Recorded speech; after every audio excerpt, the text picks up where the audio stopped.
কিরে এপিসোডে কি কুত্তার ডাক্তার আসছে নাকি? না হ্যাঁ বাসায় পাড়ার ছেলেগুলো বলছে যে দম থাকলে আমাদের পেছনে লেগে দেখা। হ্যাঁ কোন পড়া? স্যার দম বাড়াচ্ছি। তুই চিন্তাই করিস না, তোর ওই লাংসের সার্ভিসিং করার জন্য আজকে ডাক্তার নিয়ে আসছি। লাংসের সার্ভিসিং করে তোর দম বাড়িয়ে দেবে। কি আসছে? ডক্টর সুমিত সেনগুপ্ত দম বাড়িয়ে দেবেন? বাড়িয়ে দেবে, ঠিক আছে। আর ওদেরকে হারিয়ে দেবে। ইয়েস। Injection. একদম আপনি নিজে জলের তলায় কতক্ষণ শ্বাস বন্ধ করে থাকতে পারবেন? এরে মেপে তো দেখিনি। সাধু বাবাদের দেখেছো? চিলাম টানছে 80 বছর বয়সে বসে গঙ্গার পাড়ে। এটা খুব ভালো জিনিস। বাঙালির সর্দি কাশি, প্রথম অ্যাডভাইস হচ্ছে ডাক্তার দেখাতে যাবেন না। এই মাস্ক পরার উপকারিতা এবং অপকারিতা দুটো নিয়ে বলুন। N95 মাস্ক পরেছেন কখনো? মানে আপনি স্মোকার না নন স্মোকার? যে বাঙালিদের দুটো কারণে অসুখ হয়। যদি লাংসের কোনো ডিজিজ থাকে, অনেকে বলে যে আমরা কি ব্রিদিং এক্সারসাইজ করবো, বিগড়ে যাবে না? খুব কমন জিনিস না, তবে হয়। যে গাছ বোধ এমন কার্বন ডাই অক্সাইড ছাড়ে মাথা ঘুরে পড়ে যেতে পারে কেউ, এটা কি হয়? ভেবে দেখুন, সুন্দরবনে বাঘেরা কি সব মরে আছে? এত গাছের পাশে ঘুরে বেড়াচ্ছে। হাই, আমি সায়ন। হাই আমি কুশল। এবং আজকে ইনজেকশনের পর্বে আমরা দেখি হাবাস না, সাথে পালমোনোলজিস্ট আছেন, একজন বিখ্যাত পালমোনোলজিস্টকে আমরা পেয়েছি আজকে, যিনি ডক্টর সুমিত সেনগুপ্ত। নমস্কার। নমস্কার। একদম আপনি নিজে জলের তলায় কতক্ষণ শ্বাস বন্ধ করে থাকতে পারবেন? এরে মেপে তো দেখিনি, তবে এক সময় পারতাম 1 মিনিট অবধি। আচ্ছা, এখন কত পাই না। এখন একবার ট্রাই করবো। মানে আপনি স্মোকার না নন স্মোকার? আমি নন স্মোকার। হ্যাঁ, তাই আমরা এক্স স্মোকার। X smoker. আপনি কিভাবে ছাড়লেন স্মোকিং? কিভাবে ছাড়লাম কথাটা খুব শক্ত বলা, খুব সহজ এবং খুব শক্ত। আমার চোখের সামনে আমার স্কুল ফ্রেন্ড মারা গেলেন, আমি তাকে চিকিৎসা করার জন্য নিয়ে এসেছিলাম। তার অনেক সমস্যা ছিল, ডায়াবেটিস ছিল, অনেক কিছু ছিল। তার আগেই জানি খারাপ, অনেক কমিয়ে দিয়েছি, তারপর থেকে আরেকটিও খাইনি।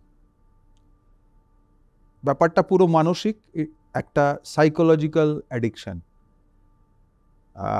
কিছু স্থানে, কিছু জায়গায়, কিছু এনভায়রনমেন্টে একটা অভ্যেস হয়ে গেছে আমাদের। একটা নিকোটিন থেকে কিক আসে, আনন্দ লাগে, মজা লাগে। সেই জিনিসটি রিপ্লেসমেন্ট এখন অনেক থেরাপি হয়ে গেছে, জানেন আপনারা। সেগুলো নিয়ে খুব ভালো, এটা নিয়ে শুরু করলেন, কারণ বিনা পয়সায় শ্বাসের রোগ ভালো করার সবচেয়ে ইম্পর্টেন্ট হচ্ছে স্মোকিং বন্ধ করা। যে খাচ্ছেন না, জীবনে খাবেন না, যে খাচ্ছেন প্লিজ বন্ধ করুন। এই যে আপনার সঙ্গে 5 মিনিট কথা বললাম, 100টি লোক মারা গেল সিগারেট খাওয়ার জন্য পৃথিবীতে, সারা পৃথিবীতে। অতএব এটা যে কত ইম্পর্টেন্ট জিনিস। এবার বলতে পারেন খুব সহজে বন্ধ করা যায়, গভর্নমেন্ট বলবে কাল থেকে সিগারেট বিক্রি বন্ধ, কেন করছে না? অনেক কিছু তো করেছে। গাঁজা তো খাওয়া যায় না লিগালি, কিন্তু পাওয়া যায়। সিগারেটের সেই পর্যায়ে করলে কিন্তু 80% লোক বন্ধ করে দেয়। তাহলে কি উইল পাওয়ারটাই আসল এই সিগারেট ছাড়া? উইল পাওয়ার শুধু নয়, প্রত্যেক লোকে ঠেকায় পড়লে এমন কাজ করে যেটা ঠেকায় না পড়লে করবে না। ইমিডিয়েট বেনিফিট কেউ বুঝতে পারে না, ইমিডিয়েট একটা আনন্দ বুঝতে পারে। ঠিক এই জিনিসটা কিন্তু ইট ইজ হার্ডওয়্যার্ড আমাদের ব্রেনের মধ্যে, যে ব্যথা লাগলে হাত সরিয়ে নেব, কিন্তু আরাম লাগলে হাতটা সরাবো কেন? সেইখানেই হচ্ছে ওই যেটা বললাম, ইনসাইট থাকতে হবে। আরামটা লাগছে, ব্যথাটা পরে লাগবে। কি ব্যথা তার বিস্তর নিয়ে আপনি আজকাল তো মোবাইল খুলুন, গুগল সার্চ করুন, বলে দেবে সব কিছু। কিন্তু এই পরিপ্রেক্ষিতে লোকে কেউ বলে না এই সিগারেটটা ছেড়ে দিস, সিগারেট আপনি খাচ্ছেন কেন, এরম ক্যাজুয়ালি বললে কাজ হয় না। স্মোকিং সেসেশন ক্লিনিক করেছে, বড় নাম, পয়সা লাগে, হ্যান ত্যান, তো তার বেসিসটা হচ্ছে এইটা, যে লোককে নিজে বুঝতে হবে, না হলে কেউ বন্ধ করতে পারবে না। আচ্ছা, এই যে অ্যাক্টিভ স্মোকিংয়ের কথা হচ্ছে, যারা স্মোকার তাদেরকে নিয়ে, এবার প্যাসিভ স্মোকিং সেটা কতটা ক্ষতিকারক? ভীষণ। অ্যাক্টিভ স্মোকিংয়ের থেকে বেশি? না, একদমই নয়। এটা অনেকে বলে যে অ্যাক্টিভ স্মোকিংয়ের থেকে প্যাসিভ স্মোকিং বেশি ক্ষতিকারক। আমি যদি স্মোক করছি আর আমি পাশের লোকটা স্মোক করছে, এটা এক্সপোনেনশিয়ালি কমে যাচ্ছে। যত দূর স্মোকটা আমার থেকে তত কম আমার লাঙ্গে ঢুকছে। লাঙ্গে ঢুকতে হবে ক্ষতি করতে গেলে। সেই ক্ষতিকারক জিনিসটা বুঝতেই পারছেন, 1 ইঞ্চি দূরে যদি টান মারি আর ও ওখানে টান মারছে, ধোঁয়াটা এসে আসছে এক্সপোনেনশিয়ালি কম, অনেক কম। কিন্তু যে কোনোদিন স্মোক করেনি, সে প্রেগন্যান্ট লেডি, তার হাজব্যান্ড স্মোক করে, তার কাছে ভীষণ ক্ষতিকারক, বাচ্চার জন্য ভীষণ ক্ষতিকারক। সো এবারে সে দিনে 30টা করে খায় আর দিনে একটা সে লুকিয়ে চুরিয়ে খাচ্ছে, আকাশ পাতাল। It's a question of degree, কতটা খারাপ সেটা অবভিয়াসলি সেটার উপর ডিপেন্ড করবে। অ্যান্ড অফকোর্স সব কিছুর মূলে জেনেটিক্স থাকে। লোকে নিশ্চয়ই আপনি লোক চেনেন 90 বছর অবধি সিগারেট খেয়ে যাচ্ছে, কিছু হয়নি তার, এরকম লোকও আছে। অনেক উদাহরণ দেয়, এই তো খাচ্ছি এত বছর ধরে। এটার উত্তর হচ্ছে যে আপনি মারুতি 800-এ 1 লিটার তেল ঢালুন আর BMW-তে 1 লিটার তেল ঢালুন, এক যাবে? তো অন্য লোকের সঙ্গে কম্পেয়ার করতে গেলে বেসিক জেনেটিক মেকআপ যেটা, সেটা আলাদা করে দেখতে হবে না, প্রত্যেকে আলাদা, সবার হাইট আলাদা, সবার গলা আলাদা, সবার, এবারে একটা এই সবাইকে এক করে দেখা ঠিক নয়, এভরিবডি ইজ ডিফারেন্ট। সেইটি হচ্ছে আমাদের বেসিক মেকআপ, সেই জন্যই স্পিসিস সার্ভাইভ করে, না হলে তো সবাই মরে যেত একটা ওষুধ বলে। আবার অনেক উদাহরণ দেয়, সাধু বাবাদের দেখেছো চিলাম টানছে 80 বছর বয়সে বসে গঙ্গার পাড়ে। হ্যাঁ, গাঁজা কম ক্ষতিকারক, গাঁজার ধোয়া কম ক্ষতিকারক, সিগারেটের ধোয়া বেশি ক্ষতিকারক। এটা কি কোনো বেস আছে? দেখুন, গাঁজা তো স্ট্যান্ডার্ডাইজ নয়, তো গাঁজার ধোয়া খেলে কি থাকবে তার মধ্যে কেউ জানে না, গাঁজা ছাড়া। অ্যাজ কেমিক্যাল গাঁজা অ্যাকচুয়ালি লাংকে ডিরেক্টলি ক্ষতি করে না। আচ্ছা, বাট আপনি তো গাঁজা পিওর 100% গাঁজা টানছেন আর কিছু নেই তা তো নয়, তার মধ্যে হাবিজাবি 100টা জিনিস থাকতে পারে। একটা উদাহরণ দিচ্ছি, ভেপিং বেরিয়েছিল, নিকোটিন এরকম করে, সেই ভেপিংটা স্ট্যান্ডার্ডাইজ নয়, it is not a medical thing, তো সবাই যার মতো করেছিল, পুরো একটা নতুন অসুখ বেরিয়ে গেছে ভেপিংয়ের। এই যে কন্টামিনেন্টস, বলবো কন্টামিনেন্টস, কিন্তু ইট ইজ বেসিক্যালি একটা, ঠিক আছে নিকোটিন আছে আর কিছু নেই, তো ওটা কি করতো, আপনি সিগারেট খেলে নিকোটিনকে সেই কিকটা দিত, কিন্তু সিগারেটের খারাপ জিনিস নেই, মানে টার নেই। তার কেন, প্রায় 300খানা আলাদা, তার মধ্যে মানে সে নাম বলতে গেলে দাঁত ফাত ভেঙে যাবে আমার। তো সেই নেই, তা খুব ভালো জিনিস, আপাতত দৃষ্টিতে আপনার কোনো ক্ষতি হবে না।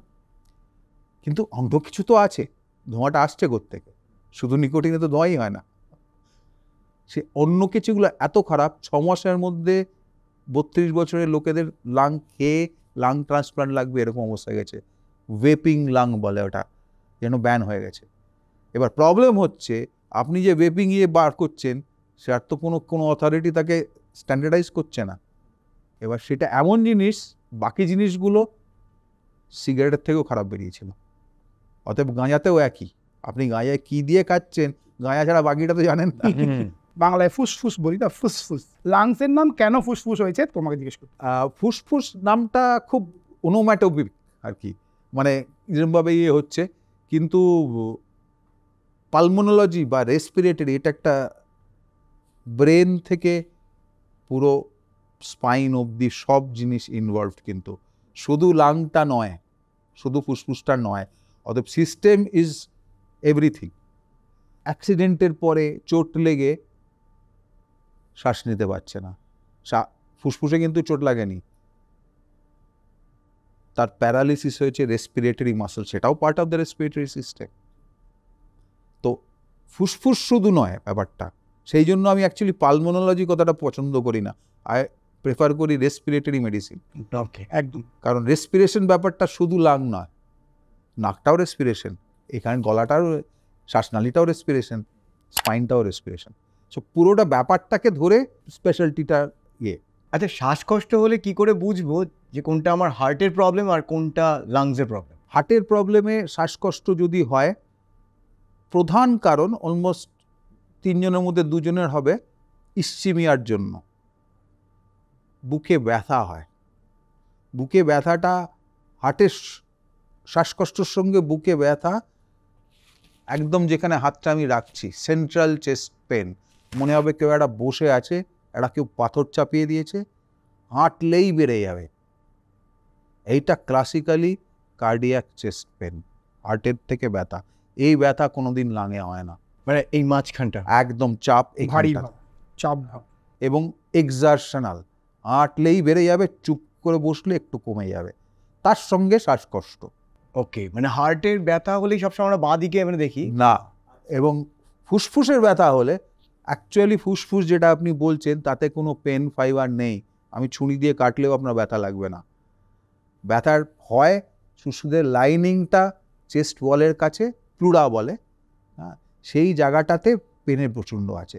অতএব পেরিফেরালি প্লুরাইটিস বা প্লুরিসি, কথাটা শুনেছেন নাম, সেই জিনিসটা হলে ব্যথা হয়, সেই জায়গার ইনভলভমেন্ট হলে।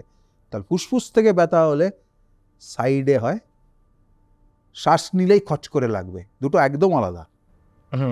শ্বাস নিলেই খচ করে লাগবে, নিতে পারবেন না ডিপ শ্বাস, আবার আস্তে আস্তে করবে। আর এটা হচ্ছে শ্বাসের সঙ্গে কোনো সম্পর্ক নেই, হাঁটলেই বাড়বে। অবশ্য ফুসফুসের ব্যথাও হাঁটলে বাড়তে পারে, কারণ আপনি বেশি শ্বাস নিচ্ছেন, কিন্তু এটা একদম ক্লাসিক্যালি হাঁটলেই বাড়বে, দাঁড়িয়ে গেলে কমে যাবে বা বসে পড়লে কমে যাবে। তবে হার্টের অসুখ কিছু হয় যেগুলো ইসচিমিয়া ছাড়াও হয়, সেখানে শ্বাসকষ্ট কিসের জন্য বলা খুব মুশকিল। আমরাও মাঝে মধ্যে ঘোল খেয়ে যাই। মনে রাখবেন দুটো একসঙ্গে হয়, শ্বাসের কষ্ট ফুসফুসের জন্য প্লাস হার্টের জন্য, এই দুটোর জন্য হতে পারে। একটা টিপিক্যাল রাত্রিবেলা ঘুমিয়ে আছেন, ঘুম ভেঙে গেল, শ্বাসকষ্ট, ওইটা হার্ট ফেলিয়ার একটা সাইন। ভেরি রেয়ারলি লাঙের অসুখেও হয়, কিন্তু এটাকে আমরা রাত্রে মাঝরাতে উঠে বসছেন হাঁপাতে হাঁপাতে, ভালো করে অ্যাসেস করতে হবে কোথায় সমস্যা। প্রথমেই হার্ট ভাবা হবে, ফুসফুসও হতে পারে, কিন্তু দুটো ওভারল্যাপ করে, দুটো একেবারে ইন্টারমিঙ্গলড। শ্বাসকষ্ট এটা হার্টের ওটা লাঙের, এটা খুব সহজে বলা ঠিক নয়। ইনফ্যাক্ট আমার খুব ক্লোজ ফ্রেন্ড অ্যান্ড কলিগ আমাকে ইন্টেন্সিভ কেয়ার করেন, মাঝে মধ্যেই HML বলে রেফার করে, জাস্ট লেখা আছে HML doctor Sengupta, how much heart how much lung, দুটো একসঙ্গেই কাজ করে। তবে এটা থাকবে ওটা থাকবে তা নয়, দুটোই আছে, কিন্তু কোনটার জন্য বেশি হচ্ছে এই জাজমেন্টগুলো একেবারে খুব স্পেশালিটি কাজ। বাঙালির সর্দি কাশি, সর্দি কাশি জ্বর বছরের অ্যাভারেজ 4 বার সারা পৃথিবীর সব লোকের হয়। কোভিড দেখেছেন, ওরকম অ্যাপ্রক্সিমেটলি 200-250টা নোন ভাইরাস আছে, ঠিক কোভিডের মতন প্রত্যেক বছর একটু করে পাল্টে যায়। তাহলে তফাৎটা কি? কোভিডও একই সিমটম, নাক, গলা, জ্বর বা জ্বর কাশি, এটা চিনতে ডাক্তার লাগে না। কিন্তু কোভিডের সঙ্গে অন্যগুলো কি তফাৎ? কোভিডে 1% লোক 8 দিনের মাথায় ভেন্টিলেটারে উঠছিল বা মারা যাচ্ছিল, একটু বাড়িয়ে বলছি, যাই হোক। এটা এখানে 1 কোটিতে একজন বা 10 লাখে একজন হয়তো মারা যায়। ইনফ্লুয়েঞ্জাতে মারা যায়, অনেক রকম আছে, দেখেছেন, সব রকমের হতে পারে। সো কোভিড সেই জন্য খুব খারাপ ছিল, এবং যেহেতু আগে কোনো রকমভাবে এই ভাইরাসটা ছিল না, সেই জন্য সবার ইমিউনিটি 0 ছিল। তাই প্র্যাকটিক্যালি পৃথিবীতে সবার হয়েছে, টেস্ট হয়েছে কি না হয়েছে না, প্র্যাকটিক্যালি পৃথিবীতে সবার হয়েছে। এবার 1% ধরুন পৃথিবীর লোকের, তারা যদি সবাই মারা যেত, তা কতজন মারা যেত? অতজন যায়নি বিভিন্ন কারণে, লকডাউন, মাস্ক, ভ্যাকসিন, পরবর্তীকালে ওষুধ। এই সর্দি কাশি জ্বর প্রথম যদি ডায়াগনোসিস হয়, অন্য অসুখ না হলে প্রথম অ্যাডভাইস হচ্ছে ডাক্তার দেখাতে যাবেন না। চিনতে ডাক্তার লাগে না, নাকের সিমটম, গলার সিমটম, জ্বর বা জ্বর, তারপরে কাশি। এটা আদারওয়াইজ যে হেলদি, এল্ডারলি নয়, তার ডায়াবেটিস, হার্টের রোগ, হাঁপানি টাপানি কিছু নেই, তাদের এইটা হবে, সবার হবে। 3 দিন থেকে 6 সপ্তাহ হচ্ছে রেঞ্জ, কাশিটা থাকবে। যেবার 3 দিন থাকলো আপনার মনেই নেই হয়েছে, 2 বার হাঁচলেন, একটু জ্বর লাগলো, একটা ক্যালপল খেলেন, তারপরে পরের দিন একটু হলো, পরের দিন চলে গেল, মনেই নেই। না আপনার পাশেই ধরুন বয়স্কা মা আছে, সে কিন্তু 7 দিন ধরে কাশতে হয়তো বা একটা নিউমোনিয়া হয়, হাসপাতালে ভর্তি হয়, একই ভাইরাস, আলাদা জিনিস। এই যে সর্দি কাশি জ্বর, অন্য অসুবিধা নেই, এল্ডারলি নয়, first advice do not C a doctor, unnecessary test, antibiotic, cough syrup লেখা। স্যার আমি একটুখানি বলছি, এটা মিস ইনফরমেশন, মানে অনেকে বুঝতে ভুল করতে পারে যে জ্বর হলে ডাক্তার দেখাতে বারণ করে, একদম নয়। আমি এটা বললাম আরেকটু সহজভাবে বলি, ইনসাইটটা হচ্ছে নাকের সিমটম, গলার সিমটম, জ্বর বা জ্বর ফলোড বাই কাশি, এই প্যাটার্নটা খুব টিপিক্যাল। এইটার প্যাটার্ন রেকগনিশন যদি করতে পারেন, কিচ্ছু করতে হবে না সিমটোম্যাটিক ছাড়া। আমাদের দেশের নামে ড্রাগ রেজিস্ট্যান্ট ব্যাকটেরিয়ার জিন নামকরণ হচ্ছে। নিউ দিল্লি মেটালোবিটাল্যাক্টামেস প্রডিউসিং ব্যাকটেরিয়া, দিল্লির সুয়েজে পাওয়া গেছিল, resistant to all the first line antibiotics. বছরে 4 বার যদি আমাদের 150 কোটি লোক অ্যান্টিবায়োটিক খায়, তাহলে ব্যাকটেরিয়াগুলো কি হবে? তারা তো ডারউইনিয়ান ইয়ে ফলো করছে, তারা ইভলিউশনে আস্তে আস্তে দে উইল বি ন্যাচারাল সিলেকশনে রেজিস্ট্যান্ট ব্যাকটেরিয়া থাকবে। এটা শুধু আমাদের দেশের প্রবলেম নয়, বহুত দেশে, কিন্তু আমাদের দেশে পার্টিকুলারলি খারাপ। অ্যান্টিবায়োটিকের মতো ভালো জিনিস নেই। কোটি কোটি লোক, ভ্যাকসিন আর অ্যান্টিবায়োটিক এত লোকের প্রাণ বাঁচিয়েছে, সেটা ভাবা মানে অসম্ভব। কিন্তু এটা মিসইউজ করাটা আবার উল্টো দিকে চলে যাচ্ছে। তো খুব সিম্পল, নাকের সিমটম, একটু হাঁচি, জল পড়লো, নাক টানছেন, গলা খুসখুস, গলায় ব্যথা, গলা বসে গেল, কোনোবার একটা বেশি, কোনোবার একটা কম, ফলোড বাই ফিউ আওয়ার্স, একদিন বাদে কাশি। জ্বরটা ঘুষঘুষে জ্বর হতে পারে, বা 100-র উপর স্পাইক করে টেম্পারেচার আসতে পারে। এই প্যাটার্ন আপনারা চিনতে পারেন, সবাই চিনতে পারে, সবার হয়েছে, বছরে 4 বার করে তো হচ্ছে। তাই এই যে জিনিসটা যেটা হচ্ছে এরকম, ঘরেই এই কি মোটামুটি টোটকা চিকিৎসা করলে এটা টোটকা চিকিৎসাই আছে। Home remedy. যারা সিরিয়াসলি মানে এল্ডারলি বা অ্যাট রিস্ক পেশেন্ট, তাদের 2টো ভাইরাসের চিকিৎসা লাইসেন্সড, ইনফ্লুয়েঞ্জা আর কোভিড।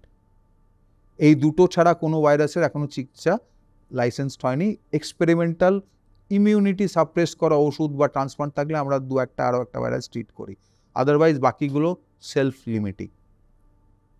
যেটা বললাম 3 দিন থেকে 6 সপ্তাহ, 21 দিনে 50%-এর কাশি চলে যায়, বাই 1 মান্থ 95%-এর কাশি চলে যায়।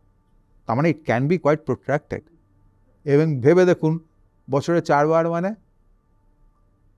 3 সপ্তাহ ইন্টু 4, সারা পৃথিবীর সব লোক কাশছে। আমি একটু বাড়িয়েই বলছি। So it is extremely common thing and extremely misdiagnose thing. কিন্তু ওই যেটা বললাম, এই প্যাটার্নটা রেকগনাইজ করতে হবে। আপনাকে আমি কুশল নারায়ণ চক্রবর্তী বাংলায় লিখে দিলাম, পড়ে নিলেন, চাইনিজে লিখলাম, দেখতে পাচ্ছেন কিন্তু বুঝতে পারছেন না কি। ওই pattern recognition is the thing. Pattern না চিনতে পারলে ডাক্তার দেখাতে হবে। এটা অন্যরকম লাগছে, বুকে ব্যথা হচ্ছে, শ্বাসকষ্ট হচ্ছে, জ্বরটা 2 দিনের বেশি 102 যাচ্ছে, মাথা ঘুরিয়ে পড়ে যাচ্ছি, একটু ভুল বকছি, এগুলো sign of either severe viral or secondary bacterial infection. এই প্যাটার্নটা রেকগনাইজ করলে কনফিডেন্টলি বলতে পারেন যে কাউকে দেখাতে হবে না। তার 2টো কারণ আছে, অহেতুক টেস্ট আর ওষুধ। সেকেন্ড কারণ হচ্ছে ছড়ায় কি করে এটা, অন্য লোকের হাঁচি কাশি থেকে। এবার আপনি ডাক্তারের চেম্বারে বসে আছেন, পাশে এক দিদা আছে, তার কিডনি ট্রান্সপ্লান্ট, ওদিকে এক ডায়াবেটিক পেশেন্ট আছে, দুজনকেই দিলেন, তাদের মধ্যে একজন গেল ভর্তি হয়ে, এইভাবেই তো ছড়ায়। তো এই জন্যই অ্যাকচুয়ালি ওরা বলে যে আপনার ফোনে ট্রায়াজ করে বলে যে আপনার রিস্ক ফ্যাক্টর কিছু নেই, যা সিমটম বলছেন মিলে যাচ্ছে, ক্যালপল খান, প্রেসক্রিপশনটা পিক আপ করে আসবেন, ভেতরে ঢুকবেন না, বাইরে এরকম ইয়ে থেকে ওদের উইন্ডো আছে, সেখান থেকে দিয়ে দেয়। এবারে যেখানেই কিছু গন্ডগোল বলবে আচ্ছা তাহলে ডাক্তার। এটা এখানে তো ট্রায়াল সিস্টেম নেই, নিজেকে বুঝতে হবে কখন যাব ডাক্তারের কাছে, ইজ ভেরি ইম্পর্টেন্ট। খারাপ দিকটা বলি এবারে, এল্ডারলির কি হতে পারে।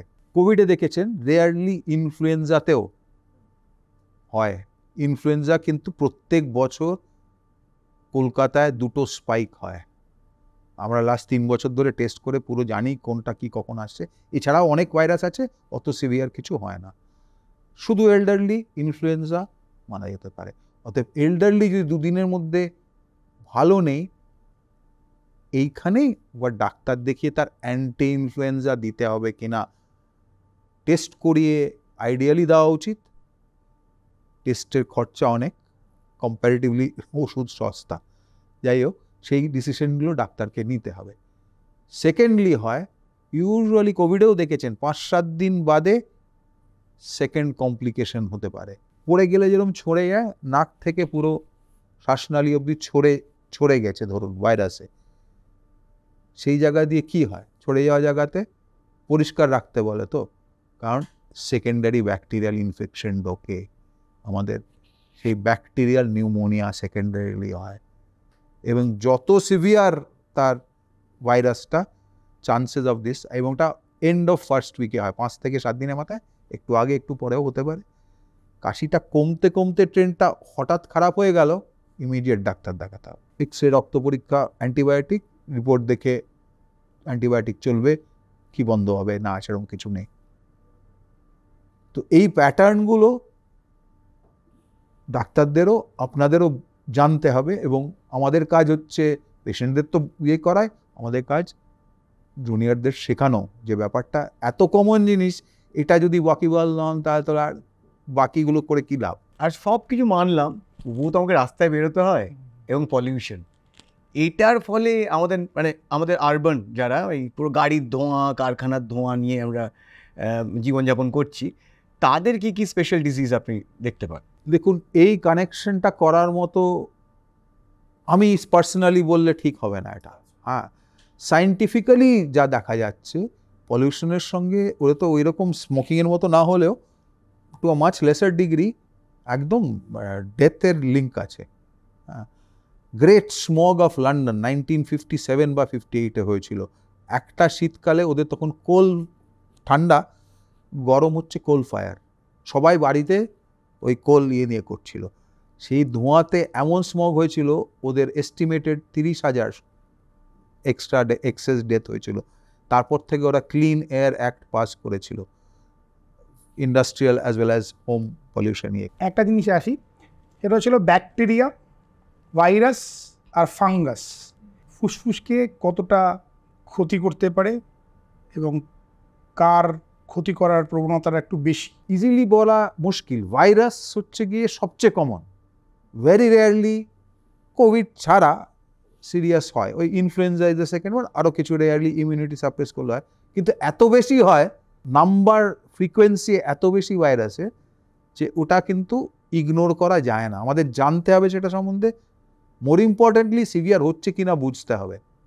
ওই যে বললাম যে প্যাটার্নের বাইরে গেলেই সঙ্গে সঙ্গে ব্যাকটেরিয়া আজকালকার যুগে কিছুই নয়, অ্যান্টিবায়োটিক হাতে আছে বলে।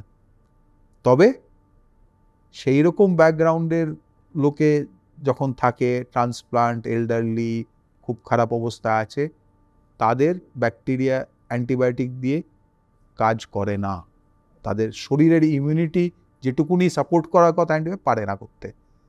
এবং ওই যেটা মেনশন করেছিলাম, ড্রাগ রেজিস্ট্যান্ট হলে তো কাজ করবেই না। সব কিছু লিঙ্কড, কিন্তু এই নয় যে নিউমোনিয়াটা খারাপ, নিউমোনিয়াটা তো খুব খারাপ ছিল না, কিন্তু কোনো অ্যান্টিবায়োটিক কাজ করছে না। কেন কাজ করছে না? বছরে 4 বার করে অ্যান্টিবায়োটিক খাচ্ছি ভাইরাসের জন্য, যেটা কাজ করে না অ্যান্টিবায়োটিক। এইগুলো লিঙ্কড। এবার ইন্ডিভিজুয়ালি সেই জিনিসগুলো ডিসাইড করাটাই হচ্ছে আমাদের কাজ। এটা অত সহজ নয় ব্যাপারটা যে এটা এসে সত্যি একটা অ্যান্টিবায়োটিক খেয়ে নাও, এই নিউমোনিয়া আছে, এটা ঠিক হয়ে যাবে। ব্যাপারটার সিরিয়াসনেস, তার প্রোগ্রেশন, ওভার টাইম কি হচ্ছে দেখলে আমরা এসকালেট করি ট্রিটমেন্ট এবং ইনভেস্টিগেশন। ফাঙ্গাসটা খুবই রেয়ার, ফাঙ্গাসটা চামড়ায় আমরা খুবই জানি, সেগুলো তো ইজিলি ধরা যায়। ফুসফুসের ফাঙ্গাসের রোগ খুব খারাপ জিনিস, ওই ব্ল্যাক ফাঙ্গাস শুনেছিলেন কোভিডের সময়, কিন্তু ভীষণ রেয়ার, ওটা অত কমন কিছু নয়, এবং ওটা একেবারেই সুপার স্পেশালিস্টদের হাতে থাকা উচিত। ডাক্তারবাবু, বাঙালিদের ঠান্ডা লাগার সাথে একটা কলার বড় সম্পর্ক রয়েছে। প্রথম হচ্ছে ঠান্ডা লাগলে একদম কলা খাবে না, বা রাত্রিবেলা কলা খেলে ঠান্ডা লাগতে পারে, বা কাশি হলে কলা খেতে নয়। তো এটার কি মিথ? একটা গল্প আমি বলছি, তার আগে এই যে বাঙালি ঠান্ডা লাগা বললেন, এইটার এক্সপ্লেনেশন একটা তো আমি দিয়েছি, ভাইরাল সর্দি কাশি জ্বর, one of the commonest things. আরও 2-3টে জিনিস কিন্তু আছে। ধরুন আপনার 100টা অলিম্পিক অ্যাথলিটকে আমি ধরলাম, মানে একদম প্রাইম ফিজিক্যাল স্পেসিমেন, কোনো অসুখ নেই, একদম তাগড়া, সবাইকে এসি 15 ডিগ্রিতে চালিয়ে হাওয়ার ঠিক 6 ইঞ্চি দূরে দাঁড়াতে হবে, শ্বাস নিতে বললাম 1 মিনিট। এবার কি হবে? সবার নাক বন্ধ, নাক দিয়ে জল পড়া, হাঁচি হবে। সবার অসুখ আছে? কারোর অসুখ নেই। এটা ভাবতে হবে কেন? ধরুন আপনি শিকাগোতে -40-তে যাচ্ছেন, -40 শ্বাস নিলে লাঙের ভিতরটা -40 হয়ে গেল, কি হবে? মারা যাবেন 30 সেকেন্ডে। আমাদের শরীর ডিফেন্সিভ মেকানিজম হিসেবে নাক বন্ধ করে দেয়, it's called a vasomotor reflex. নাক বন্ধ এবং ইরিটেটার হাঁচি হচ্ছে আপনাকে জানাচ্ছে আপনার শরীর ওই মুখটা চাপা দেওয়া, ঠান্ডা হওয়া, ভেতরে ঢুকলে মারা যাব। এটা শুধু ঠান্ডায় হয় না, অ্যারাবরা কেন পরে মুখ ঢাকা দিয়ে? 50 ডিগ্রিতে নাকে গরম ঢুকলেও খারাপ হয়, বা লু। অ্যাবসলিউটলি। ওই জিনিসটি is a defensive response, it is not a disease. সেটাকে ঠান্ডা লাগা বলে না, ভেসোমোটর রিফ্লেক্স বলে। এবার ধরুন ওই 15 ডিগ্রির থেকে আমি 20 ডিগ্রি করে দিলাম, দেখবেন 10টা লোকের আরাম লাগছে, বাকি 90 জনের নাক বন্ধ। এবার 25 করে দিলাম, 50-50 হয়ে গেল। কোনো হাজব্যান্ড ওয়াইফের শুনেছেন একই এসি টেম্পারেচার পছন্দ? ওই কারণে। এটা কমফর্টের কার এই কোন টেম্পারেচারে ট্রিগার করবে ভেসোমোটর রেসপন্স, এবং it is a real problem যে নাক একদম জ্যাম হয়ে যায় সব কিছু, but that is a response of your body and your body is different from the next person's body. তবে এটা যেটা জানতে হবে, এটা অসুখ নয়। কি করবেন? এনভায়রনমেন্ট কন্ট্রোল করবেন। এক্সপ্লেনেশনগুলো বলছি। শীতকালে কম্বল মুড়ি থেকে খালি পায়ে পাটা মাটিতে লাগলো, দুবার হাঁচি হলো, জানলাটা খুলে হাওয়া বেরোলো, নাক দিয়ে জল পড়তে শুরু করলো, চান করে ফ্যানের তলায় এলো, হাঁচি, এগুলো সব ভেসোমোটর রেসপন্স। কি করবেন? এটাকে আইডেন্টিফাই করতে হবে, আর ফ্যানটাকে বন্ধ কর বেরোবার আগে, কম্বল থেকে চটিটা পায়ে পড়ে তারপর নামবে। এগুলো ওষুধ একদম নয়, এটা ঠান্ডা লাগা নয়, এটা স্বাভাবিক। আর কলা? আর সেটার গল্পটা অন্য, সেটা হচ্ছে কলাতে। আমার এক বয়স্কা ভদ্রমহিলা পেশেন্ট কিছু একটা সমস্যা নিয়ে ভর্তি হয়েছিলেন। আমি পরের দিন ছেড়ে দেবো এরকম কথা হয়েছে, আমার রাউন্ডে যেতে একটু দেরি হয়েছে, বিকেল হয়ে গেছে, ভিজিটিং আওয়ার। উনি সিঙ্গেল রুমে ছিলেন, একটা বেশ 4-5 জন, 2 মেয়ে, জামাই, ছেলে, এই না সবাই বসে আছে। তার মধ্যে আমি আনফর্চুনেটলি রাউন্ডতে ঢুকেছি। তো আমি ঢুকতেই ওনারা বললেন, ডাক্তারবাবু? আমি বললাম হ্যাঁ, মোটামুটি আমি দেখছি কালকেই ছাড়ার কথা, সেরকমই ছাড়বো। এগুলো অনেক প্রশ্ন, আমরা দেখে নিই। আমি দেখে টেকে ওনাদের বললাম, আমি কিছু বলিনি, আমি বলেছি যে কলা, টক দই, শশা, ফ্যান চালানো, এসি, ঠান্ডা জল খাওয়া, আইসক্রিম খাওয়া আর এসি চালানো, কোনো অসুবিধা নেই। আপনারা কি জিজ্ঞেস করেন? এইগুলোর সঙ্গে কোনো সম্পর্ক নেই, শ্বাসকষ্ট কিছু, এগুলো পার্সোনাল প্রেফারেন্স। ঠান্ডা জিনিস খেলে কলাতে কিচ্ছু হয় না। কলাতে অ্যাকচুয়ালি একটা থিওরিটিক্যাল পসিবিলিটি চেয়ে অ্যাসমা খারাপ করা, বাট ইট ইজ মানে আপনাকে তাহলে মানে রীতিমতো 4 কাদি কলা খেতে হবে সেটার ফার্মাকোলজিক্যাল এফেক্ট হতে। এর মধ্যে থেকে একটা জিনিসেরই জানতে হবে, এসির কথা আমি বললাম যে টেম্পারেচারটা সবার নিজের মতো তো থাকে। ঠান্ডা জিনিস খেলে অ্যাকচুয়াল একটা জিনিসই হয়, মাথার পিছন দিকটাতে ভেতর দিকে আইসক্রিম হেডেক বলে, সেটা কম বেশি সবার হয়, কিন্তু এটা আপনার ইন্ডিভিজুয়ালের উপর ডিপেন্ড করে। কেউ ভীষণ ঠান্ডা খেতে পারে, কেউ কোনোই অসুবিধা মানে সে একেবারেই ঠান্ডা খেতে পারে না, যে যার নিজের মতো খারাপ, সেটা নেই। ওই চানেও তাই, কোনো হেলথ বেনিফিট নেই ঠান্ডা জল অথবা গরম জল, যার যেটাতে আরাম সেটাতে।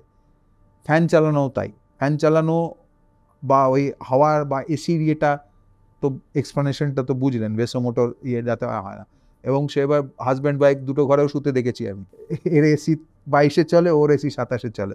তো এইগুলো জানলেই ব্যাপারটা খুব পরিষ্কার হয়ে যায়, আর না জানলেই মনে আবার সর্দি লেগে গেল, কী হবে কী হবে কী হবে। এছাড়া আরেকটা আছে আপনারা মেনশন করেননি, পার্টিকুলারলি বাড়ির ধুলোয় অ্যালার্জি থাকলে সারাক্ষণ প্যাঁচ প্যাঁচ হাঁচি, নাক দিয়ে জল পড়া হয়, এটাকে অ্যালার্জিক রাইনাইটিস বলে। এটা ডায়াগনোস করা খুব সহজ, এর চিকিৎসাও খুব সহজ। অতএব এইটিকে আলাদা করতে হয়। সেটা কি করে বুঝবেন? যে ধুলো ঝাড়লে অন্য লোকে দিব্যি বেরিয়ে চলে যাচ্ছে, নাকে আসলে সঙ্গে সঙ্গে হাঁচি শুরু হবে। এটা ডায়াগনোস করতেও ডাক্তার লাগে না, কিন্তু ডাক্তার কাছে যেতে হবে, ভালো করে অ্যাসেস করে। খুব সুন্দর চিকিৎসা আছে, কোনো সমস্যা নেই। তো ঠান্ডা লাগা এতগুলো ভ্যারাইটি আছে, আর সবচেয়ে খারাপ ঠান্ডা লাগা নিউমোনিয়া আর টিবিটা বলবো, যদিও কাশিতেই মেনলি হয়। তো সেই ঠান্ডা লাগা কিন্তু ঠান্ডার সঙ্গে কোনো সম্পর্ক নেই। সেই pneumonia, TB, bacteria, TB, virus, এগুলো সব ইনফেকশাস ডিজিজ। তার মধ্যে কিছু খারাপ, বেশিরভাগই কিচ্ছু সমস্যা করে না, just a question of irritation rather than severity. কিন্তু কখন সিভিয়ার সেটা বোঝার জন্য নিজেদের চাই। নিউমোনিয়া ব্যাপারে একটুখানি বলুন। নিউমোনিয়া বেসিক্যালি দেখুন, আপনার মুখে বোধহয় 3 বিলিয়ন ব্যাকটেরিয়া থাকে, আপনার পেটে 10 বিলিয়ন ব্যাকটেরিয়া থাকে, আপনার শরীরে আপনার নিজের সেল এর থেকে বেশি ব্যাকটেরিয়া থাকে। তাহলে আপনি হচ্ছেন প্যারাসাইট, ব্যাকটেরিয়াদেরই রাজত্ব এটা। এরা part of our environment, the part of our whole body. এবং ব্যাকটেরিয়া বেশি মারলে যে কী ক্ষতি হয় সেগুলো নিয়েও আজকাল অনেক কিছু হচ্ছে, that is a topic for another discussion. তো এবারে এই ব্যাকটেরিয়াগুলো কোনো ক্ষতি করে না, চুপচাপ থাকে। কিছু আবার পেটের মধ্যে ভিটামিন প্রডিউস করে, আমরা অ্যাবজর্ব করিনি, বিভিন্ন রকম সব আছে। যেই ভাইরাস করলো, ওই ছড়ে গেল, এবারে খুচখুচ করে তারা ঢোকার চেষ্টা করে। ইয়াং লোকেদের কিচ্ছু হয় না বেশিরভাগ ক্ষেত্রে, সবার নয়, কারো কারো হতে পারে। এল্ডারলিদের ইমিউনিটি কম, তাদের নিউমোনিয়া হয়। খুব সিম্পলিস্টিক্যালি বললাম, এতটা সহজ নয় ব্যাপারটা। এবারে ধরুন গলায় নাকে যে ব্যাকটেরিয়া আছে, কিছু কলোনাইজ করলো খুব ভিরুলেন্ট ব্যাকটেরিয়া, তারা সমস্যা করতে পারে। স্ট্যাফাইলোকক্কাস বলে একটা আছে, স্ট্রেপ্টোকক্কাস নিউমোনিয়া বলে একটা আছে, তারা এখান থেকে এরকম করে করছেন, সেই সিক্রেশনগুলো ভেতরে ঢুকে নিউমোনিয়া করে। এই নিউমোনিয়াটা কমিউনিটি অ্যাকোয়ার্ড, মানে আপনি হাসপাতালে থাকার সময় নিউমোনিয়া হচ্ছে না, হাসপাতালের বাইরে হচ্ছে। তাতে খুব স্ট্যান্ডার্ড কিছু টেস্ট আছে, স্ট্যান্ডার্ড চিকিৎসা আছে, কিন্তু কারো কারো ভীষণ সাংঘাতিক আকার নেয়, পুরো লাং ফেল করে ভেন্টিলেটারে উঠতে হয়। কমিউনিটি অ্যাকোয়ার্ড নিউমোনিয়া থেকেও পসিবলি তাদের জেনেটিক কিছু সমস্যা আছে। এখন সব অসুখেরই তাই, genes load the gun and environment pulls the trigger, that is the terminology আর কি। তো এবার সিভিয়ারিটি হয়েছে করে, কিছু সময় নিউমোনিয়াটা যে করেছে তাতে আমরাই করিয়েছি ইমিউনিটি সাপ্রেস, ট্রান্সপ্লান্টে, বিভিন্ন অসুখের চিকিৎসায়, স্টেরয়েড দিয়ে, এগুলোতে সব কোনো ভালো কারণেই দেওয়া হয়েছে, কিন্তু তাতে ইমিউনিটি ডাউন হয়, তাতে নিউমোনিয়া বাড়ে। আর সেকেন্ড ক্যাটেগরি হচ্ছে হাসপাতালে যখন ভর্তি, খুবই অসুস্থ, তাদের এই মেকানিক্যাল যে জিনিসগুলো সব গণ্ডগোল, নিজেদের রেসপন্স কিছু নেই। আপনাকে একটা এক্সাম্পল দিচ্ছি, আপনার লাং অ্যাভারেজে 1.5 লিটার মিউকাস প্রডিউস করে, যায় কোথায়? এই যে শ্বাস নিচ্ছেন, বাইরে ব্যাকটেরিয়া, ভাইরাস, ধুলো, বালি, নিকোটিন, পার্টিকুলেট ঢুকছে, 80 স্কোয়ার মিটার লাংয়ের সারফেস এরিয়া, আর কত লিটার হাওয়া বিচ্ছিরি সব ঢুকছে, কলকাতার হাওয়া বা দিল্লির হাওয়া। দাদা আপনার দুদিনে লাংটা কালো হয়ে একদম ইট হয়ে যাওয়ার কথা, হচ্ছে না কেন? এভরি সেকেন্ড প্রত্যেকটা এপিথিলিয়া কাভারিং অফ ভিতরে যে আছে শ্বাসনালী কাভারিংগুলো, এরকম ছোট ছোট সিলিয়া, ঝাড়ু দেওয়ার মতো ব্রাশ থাকে, এই মিউকাসটা বেরোচ্ছে, ওরা ঝাড়ু দিচ্ছে, সব কিছু ওটায় লাগছে কন্টিনিউয়াসলি। এরকম 1.5 লিটার ইন 24 আওয়ার্স গলা অবধি অটোমেটিক্যালি আসে, আমরা ডোক গিলিনি, পরিষ্কার হয়। এবারে এই যে হাসপাতালে ভর্তি হচ্ছে, তাদের এই জিনিসগুলো ফাট হয়ে যায়। ভাইরাল ইনফেকশনে এই জিনিসগুলো কাজ করছে না, তাহলে মিউকাস কফ প্রডিউস হচ্ছে, বেরোচ্ছে না, তাহলে কি হবে? ওটা ব্যাকটেরিয়াল কালচার মিডিয়াম হয়ে যায়। এই জন্য হাসপাতালে যারা ভর্তি, যে কারণেই হোক, তাদের নিউমোনিয়ার চান্স অনেক বেড়ে যায়, এবং তাদের মধ্যে ড্রাগ রেজিস্ট্যান্ট ব্যাকটেরিয়ার সংখ্যা অনেক বেশি, এবং দেয়ারফোর অনেক টেস্টও বেশি করতে হয়, কালচার দেখে দেখতে হয় কোন ওষুধে কাজ করবে, সাধারণভাবে যেটা কাজ করবে সেটা এটা করবে না। তবে প্রত্যেক হাসপাতালে নিজের প্রোটোকল আছে, যে এই টেস্ট পাঠিয়ে এই দাও, তারপর 2 দিন বাদে আবার চেঞ্জ করো, এইসব ব্যবস্থা হচ্ছে। আজকাল PCR করেও 4 ঘন্টার মধ্যে ব্যাকটেরিয়া ধরা পড়ছে, অনেক রকম বন্দোবস্ত আছে, এগোচ্ছে। কিন্তু হসপিটাল আর কমিউনিটি দুটো আলাদা ধরনের নিউমোনিয়া। কমিউনিটিরটায় সিভিয়ার হওয়াটা ইউজুয়ালি ইমিউনিটি ডাউন কোনো কারণে, অথবা একটু জেনেটিক ডিফেক্ট আছে এবং দেয়ারফোর সে বাচ্চাটায় বেঁচে গেলে ভ্যাকসিন নিতে হয়, নিউমোনিয়ার এগেনস্টে ভ্যাকসিন এসবই দিতে হয়। স্যার এই মাস্ক পরা আমরা কোভিডের পর থেকে শুরু করেছি, কিন্তু অনেকেই ছাড়তে পারেনি। এমন কি হয়েছে যে সারাক্ষণই মাস্ক পরে থাকে। এই মাস্ক পরার উপকারিতা এবং অপকারিতা দুটো নিয়ে বলুন। সেই ইংরেজিতে যে বলে devil is in the details. True. সর্দি কাশি জিরো হয়ে যাবে যদি 24 ঘন্টা সবাই মাস্ক পরে থাকে। কি ধরনের মাস্ক? N95 মাস্ক পরেছেন কখনো? আমাদের পড়তে হয়েছিল যখন আমরা কোভিডে পেশেন্ট দেখতাম। 24 ঘন্টা পরে থাকা অসম্ভব, ইম্পসিবল। আমাদের 1-2 ঘন্টা করে আমরা বাইরে এসে ব্রেক নিয়ে আবার পরে নিয়ে যেতাম। সেই মাস্ক যদি করেন তাহলে 100% কখনোই না, 99% অফ অল ভাইরাস হবেই না। ব্যাকটেরিয়া এইভাবে করা যায় না, ভেরি স্পেসিফিক্যালি 2-1টা ব্যাকটেরিয়াতেই করে। আমরা যে সার্জিক্যাল মাস্ক পরি ওটা কিন্তু আবিষ্কার অন্য কারণে। আপনি হাঁচলে অন্য লোকের কাছে হাঁচির ইয়েটা যেন না পৌঁছানোর জন্য। আপনার প্রোটেকশন দেয়, খুব ভালো দেয় না, অতএব এটা হাফ ফে বলতে পারেন। আর ন্যাকড়া মাস্ক আমাদের গেঞ্জি কাপড়ের জামা দিয়ে বানানো, ওটা না ব্যবহার করলেও চলে বোধহয়। মানে পড়া না পড়ার সময়। দেখুন প্র্যাকটিক্যালি যদি বলেন হ্যাঁ তাহলে তো খুব ভালো কথা, N95 পরে সবাই ঘুরে পাবে, কারো ভাইরাল ইনফেকশন হবে না, ভেবে দেখুন। সম্ভব নয়, it is not practical, it cannot be done. Surgical mask পরলে কিছুটা কমে, 30 to 50% করে, কিন্তু it is not as good as ইয়ে। তো প্যান্ডেমিকের সময় in contact or within 6 feet of somebody with a transmissible disease, তখন N95 পরতে হয়েছে আমাদের। রাস্তায় বেরোনোর সময় অনেকে N95 পরেছেন, অনেকে করেছেন, কিন্তু N95 পরতে গেলে ঠিক করে ফিট করে পরতে গেলে ওরকমভাবে থাকা যায় না, ইট ইজ ইম্পসিবল। যেভাবে লোকে করেক্ট এখানে ফোটো, এখানে এরকম করে একটু তুলে মুখটা এরকম করে এরকমভাবে। আবার অনেকে বলে আমার কার্বন ডাই অক্সাইডটাই তো আমি আবার ইনহেল করছি, নাক কি বুঝতে পারে?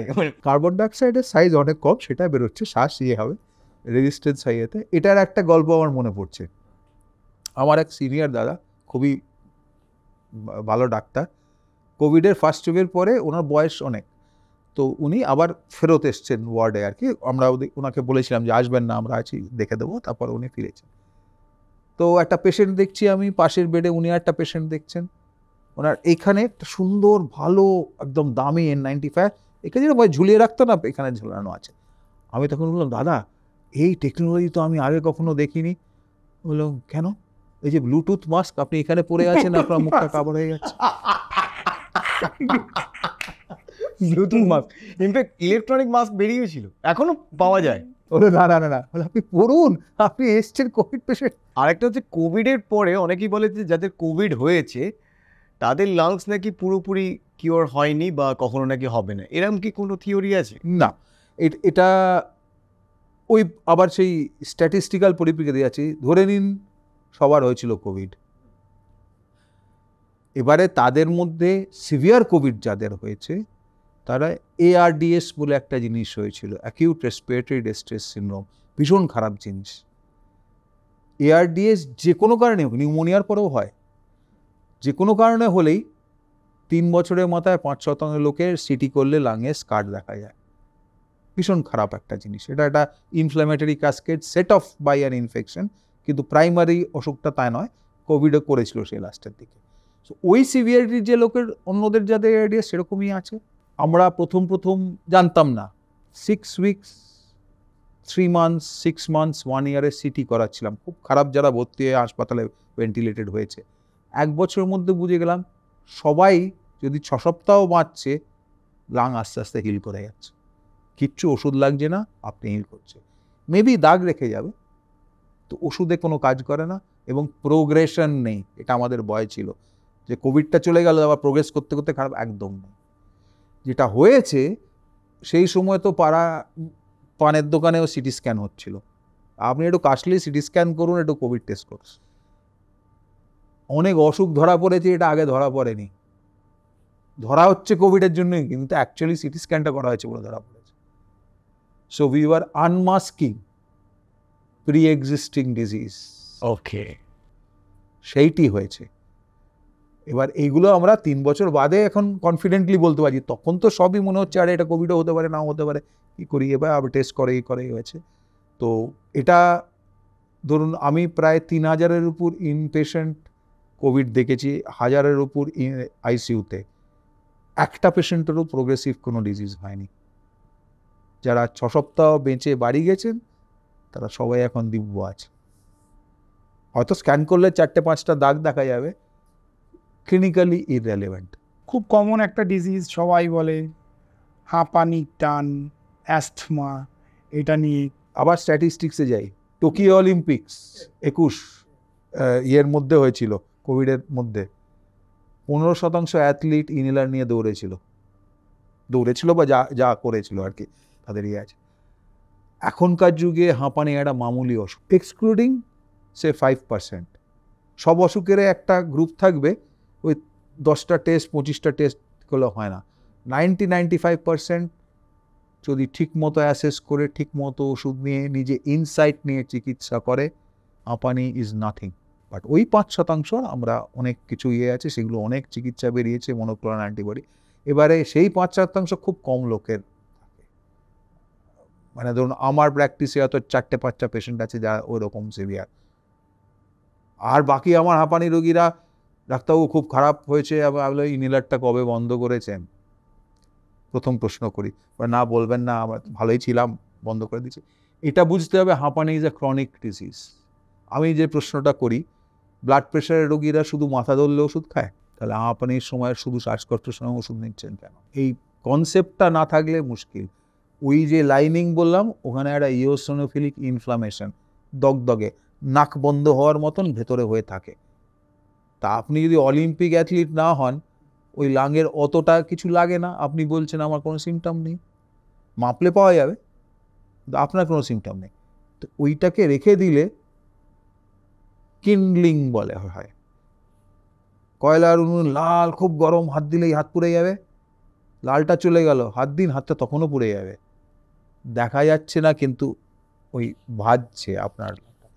এই জিনিসগুলোই ওভার 20-30-40 বছর দেখেছেন নিশ্চয়ই, ঠাকুমা দিদিমাদের এক ঘর থেকে 5 পা হাত থেকে এরকম আওয়াজ করছে, কখনোই সেরকম বাড়াবাড়ি হয়নি, কিন্তু ওইটি কিন্ডলিং থেকে আস্তে আস্তে শুকিয়ে 20-30 ইয়ার্স ডাউন দ্য লাইন একদম ফিক্সড। আমাদের বাংলা লিটারেচারের হাঁপানি যেটা ওই জিনিসটা হয়েছে, আজকালকার যুগে হয় না, এক্সক্লুডিং আ স্মল প্রপোর্শন, যাদের আমরা ওই চিকিৎসা করলেও হয় না। অনেক রকম ইনজেকশন বেরিয়েছে, মনোক্লোনাল বেরিয়েছে। এই যে হাঁপানির সঙ্গেই যেটা রিলেট করা, এই যে ইনহেলার, এইটা নিলে আবার কি অন্য অসুখ ধরে যাবে, ডাক্তারবাবু বারবার করে নেব, আবার সেই বললাম যে যদি আবার জানা, ওটা আমি আবার অনেকের ক্ষেত্রে দেখেছি যেটা অ্যাডিকশানেও পরিণত হয়, যে কিছু হোক না হোক মারছে। ইনহেলার একটা বলি অ্যাস্থ্যালিন, সালবুটামল, খুব কমনলি ইউজড একটা ট্যাবলেট আছে 4 মিলিগ্রাম, মানে 4000 মাইক্রোগ্রাম, আর একটা ইনহেলার আছে 100 মাইক্রোগ্রাম, 40 গুণ কম। এক পাফ ইনহেলার নিলে ট্যাবলেটের থেকে বেটার কাজ করে, 40 গুণ কম সাইড এফেক্ট। অতএব যুক্তিগতভাবে যদি হাঁপানি বা ওই ধরনের রোগের ইনহেলার থাকে, তার ট্যাবলেট খাওয়া উচিত নয়, অনেক ভালো। এবার প্রশ্ন হচ্ছে যে কোন ইনহেলার, কী ওষুধ, কিভাবে আপনাকে রেগুলার নিতে হবে, কোনটা বাড়াবাড়ি। এখন আমরা স্মার্ট থেরাপি করি, single maintenance and reliever treatment. একটা ইনহেলারই বলবো, কিন্তু একটু স্লাইটলি নিউ টেকনোলজি ইনহেলার, পকেটে থাকে, সকালবেলা ঘুমতে উঠে 1 বা 2 পাক, রাতে শুতে যাওয়ার সময় 1 বা 2 পাক, রেগুলার কুলকুচি গার্গল, ওটা পকেটে নিয়েই বেরোতে হবে। যেই একটুও শ্বাসকষ্ট বাড়বে 1 পাক নিজেই নিয়ে নেবে। এটা অ্যাগ্রেসিভ সেলফ ম্যানেজমেন্ট করলে খুব ভালো থাকে। এবারে এই জিনিসটা কত ডোজে, সকালে কটা পাফ নেবে, এগুলো যে ডিফারেন্ট ইস্যু, সেটা প্রত্যেকটা ইন্ডিভিজুয়ালাইজ করা যায়, কিন্তু অনেক আগে যত ডোজ দিতে হতো অনেক কম ডোজে কাজ করে এখন, because of this smart therapy. একটা মেনটেনেন্স লো ডোজে উইথ ইমিডিয়েট এসকালেশন, সর্দি কাশির সময় এক্সট্রা নিতে হয়, কাউকে জিজ্ঞেস করতে হবে না, নিজেই early aggressive self management plan থাকে সবার, ঠিক আছে? এবং মোস্ট অফ দ্য টাইম যেটা বললাম, প্রথম প্রশ্ন করি কবে থেকে ইনহেলারটা বন্ধ হলো, না মানে ভালো ছিলাম এই 6 মাস আগে একটু লাস্ট নিয়েছি, তারপর আবার একটু বাড়াবাড়ি। আবার জিজ্ঞেস করা অনেকে যে এই ইনহেলার নিতে বলেন, তারপরে বললেন এই যে মুখ কুলকুচি করে নিতে, কেন রাখতে হবে, কেন মুখ কুলকুচি করবো? শ্বাস নিয়ে লাঙে যেটুকুনি না ঢুকলো গলায় থাকে, গলায় গেলে সাইড এফেক্ট করবে, ফাঙ্গাল ইনফেকশন করতে পারে, গলা বসিয়ে দিতে পারে, সেগুলো কুলকুচি গার্গল করে যেটা মুখে পড়ে রয়েছে পরিষ্কার করবে। আরেকটা হচ্ছে নেবুলাইজার কিভাবে ব্যবহার করব এবং কখন ব্যবহার করব? দেখুন, নেবুলাইজার ইজ আ টেকনোলজি, সেন্টের স্প্রের মতো, সেটা সেন্টের স্প্রেও কাজ করতে পারতো সেইভাবে। তো সেইটা করার জন্য কমন যেটা ফর্ম, আরও অনেকগুলো আছে, তাতে কি করে, একটা কম্প্রেসার মেশিন থাকে, হাওয়া নিয়ে 15-16 লিটার পার মিনিটে ওই হাওয়াটাকে ফোর্স করে বার করে, ভ্যাকুয়াম ক্লিনারে উল্টো দিক ধরুন, হ্যাঁ, সেই জিনিসটা এখন বেরোচ্ছে। অ্যাকচুয়াল নেবুলাইজারটা বা ওষুধটা থাকে একটা প্লাস্টিকের ইয়েতে, যার মধ্যে লিকুইড হয়ে আছে, সেন্ট তলা দিয়ে 16 লিটারে গেল, ওটা বাবলিংয়ের জন্য স্প্রে তৈরি হলো আপনার মুখের উপর, আপনি স্বাভাবিকভাবে টিভি দেখতে দেখতে স্বাভাবিক শ্বাস নিচ্ছেন, ফুসফুসে চলে গেল।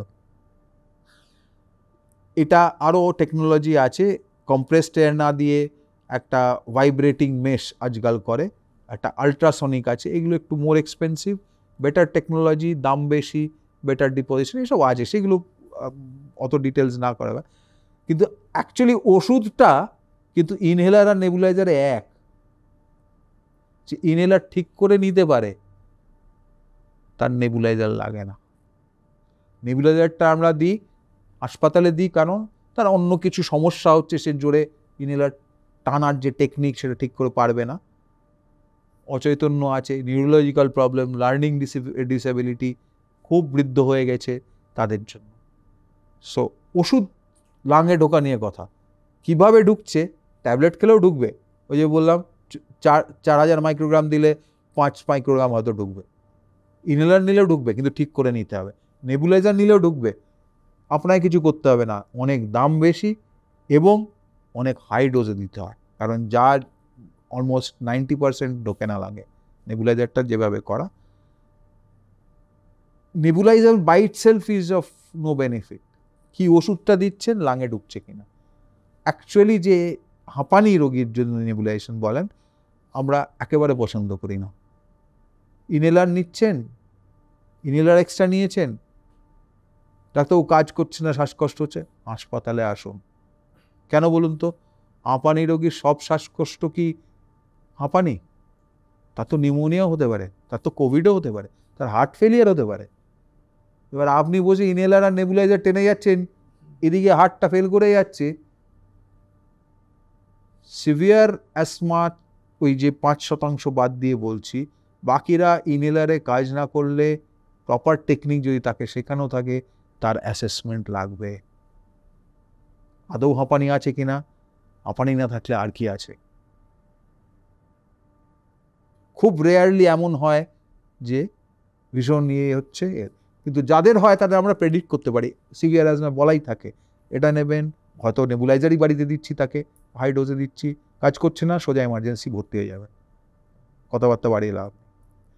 তো কি কনটেক্সটে ইনহেলারটা কাজ করছে না সেটা বুঝতে হবে, কি কনটেক্সটে নেবুলাইজার খুব ভালো, যেখানে অচৈতন্য পেশেন্ট, আপনি ইনহেলার দেবেন কি করে, বা এল্ডারলি স্ট্রোক হয়েছে, বুঝতে পারছে না, ডিমেনশিয়া আছে, তাদের কি করে দেবেন? ইনহেলার তো নিজেকে দিতে হবে, কিন্তু by itself is not a better option, কি কনটেক্সটে ইউজ করছেন তার উপর। আচ্ছা, অনেকে বলে যে রাত্রিবেলা গাছের কাছে গেলে মরে যাবো, ভয় ভয় দেখায় না অনেকে, গাছের তলায় শুনে যে গাছ বোধহয় এমন কার্বন ডাই অক্সাইড ছাড়ে মাথা ঘুরে পড়ে যেতে পারে কেউ, এটা কি হয়? ভেবে দেখুন, সুন্দরবনে বাঘেরা কি সব মরে আছে, এত গাছের পাশে ঘুরে বেড়াচ্ছে।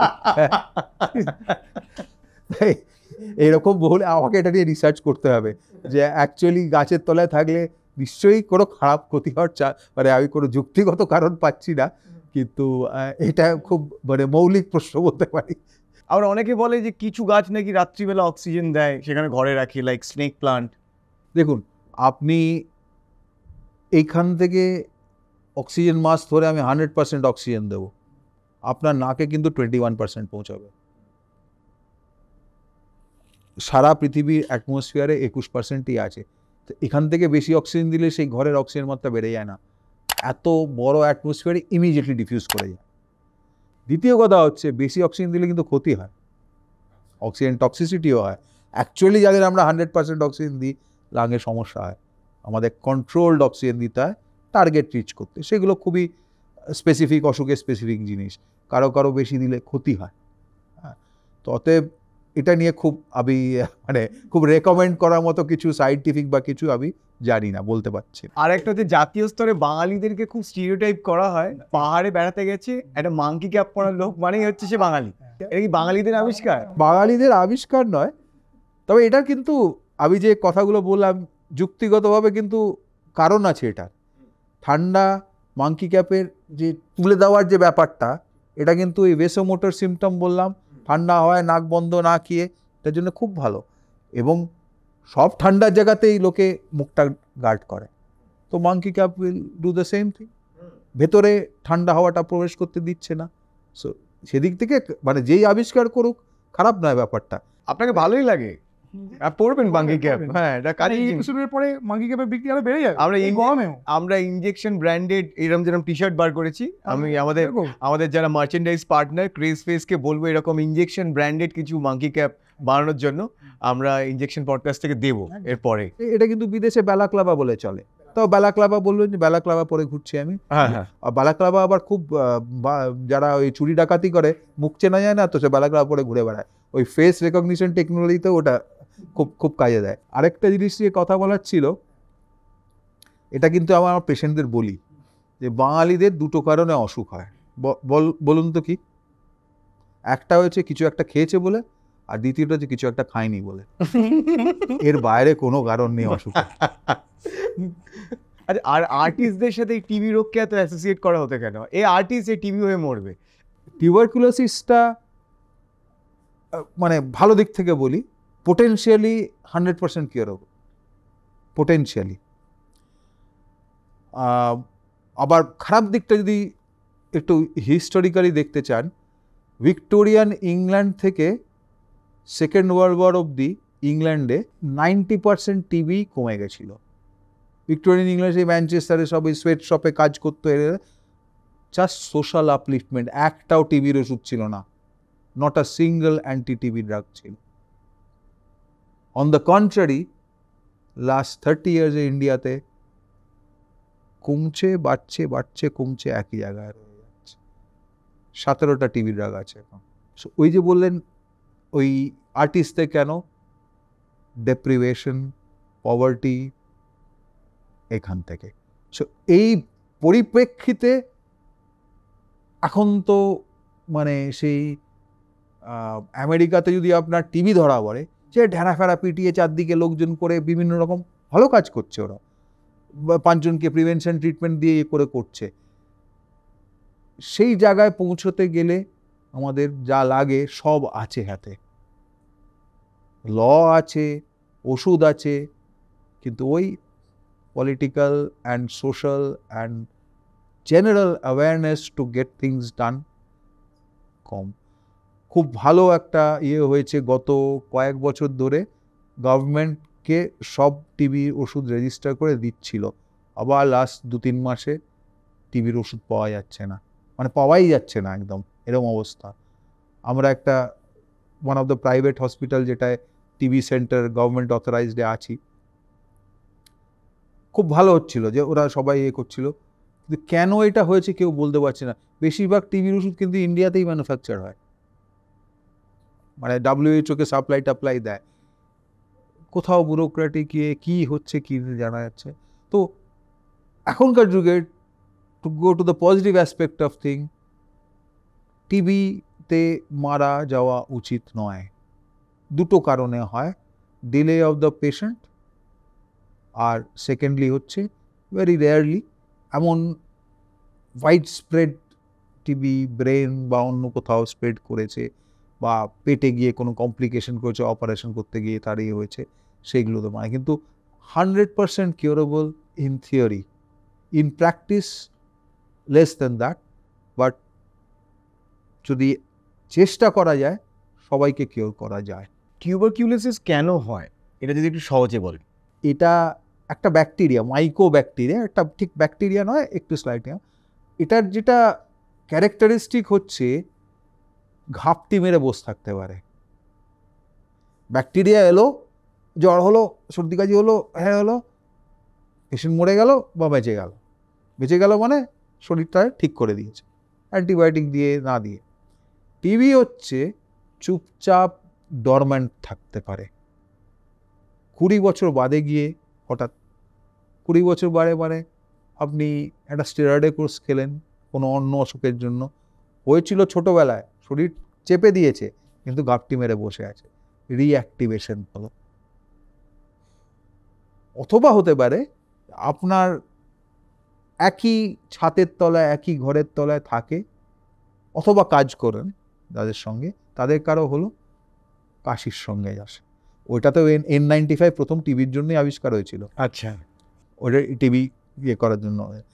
তো এসে লাঙ্গে ঢুকলো, এবার অলমোস্ট 25% থেকে 1/3 পেশেন্টের ভেতরে একটা ইনফ্লামেশন হলো, 90% সেটাকে কন্ট্রোল করে চেপে দিল, কিছু বাইরে বোঝা যাচ্ছে না, কিন্তু 10%-এর উইদিন দ্য নেক্সট 1-2 বছর অ্যাকচুয়াল টিবি হলো। সেইটি আবার সেই এক কথায় যাই, জিনস, এনভায়রনমেন্ট সব মিলে। এনভায়রনমেন্ট হচ্ছে সোশ্যাল কি অবস্থা। হ্যাঁ এইটাই বলছিলাম যে এটা তো কোনো বড় লোকেরও হতে পারে, পভার্টির বড়লোক সম্পর্ক হয়, বড়লোক হয় না এরকম কথা নেই। কিন্তু যে পভার্টি সম্পর্কটা যেই কারণে আর্টিস্টদের সাথে লিঙ্ক আপ করা হয়, তো এই ব্যাকটেরিয়াটার সাথে একটু পভার্টি রিলেশনটা যদি বলেন যে রিলেশন ইজ যে এই যে ইমিউনিটি সাপ্রেশন যেটা, that is link to malnutrition. ওকে।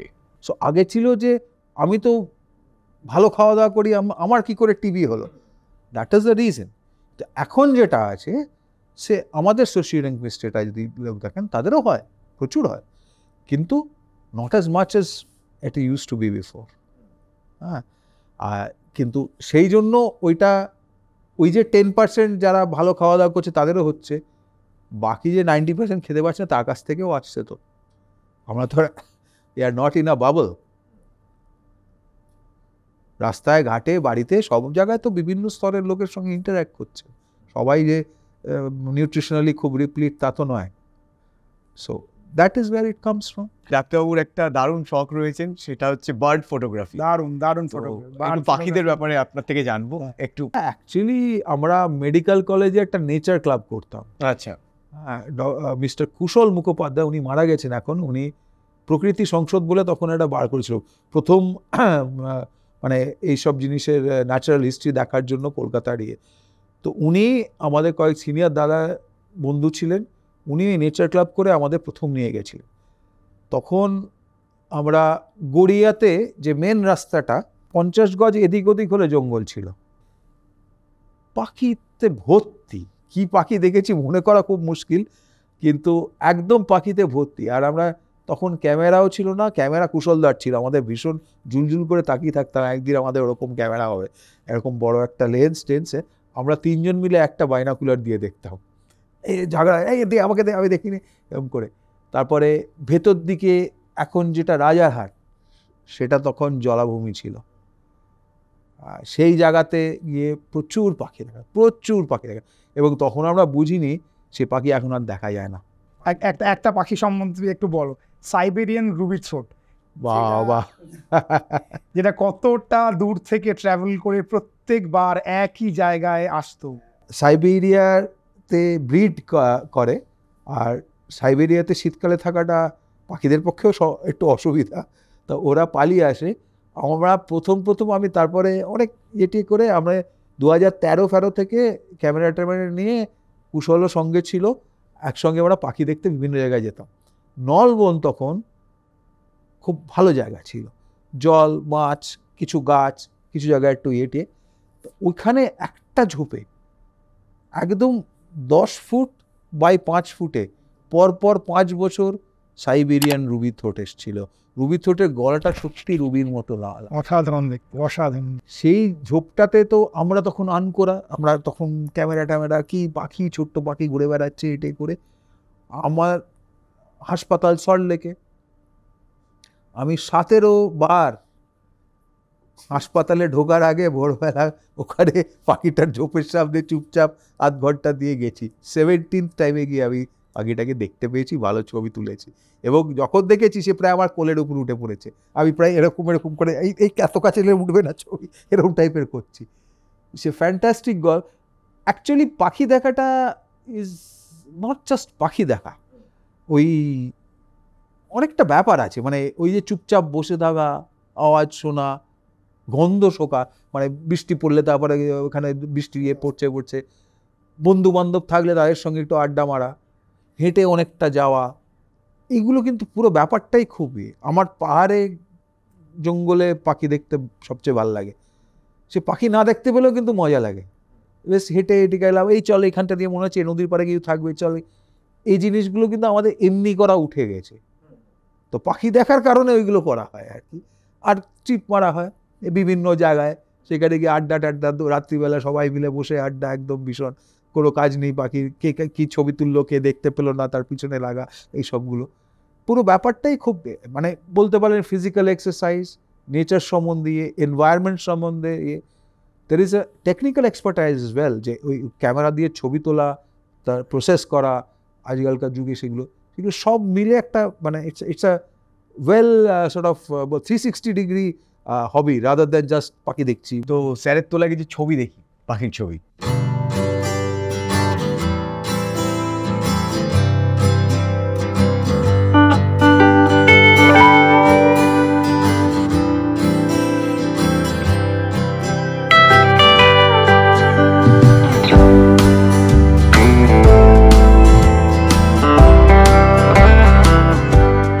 কখনো ইচ্ছে করেনি যে পাখির ফুসফুসটা খুলে দেখি, আর পাখির ফুসফুস আর মানুষের ফুসফুসের গঠনগত পার্থক্য?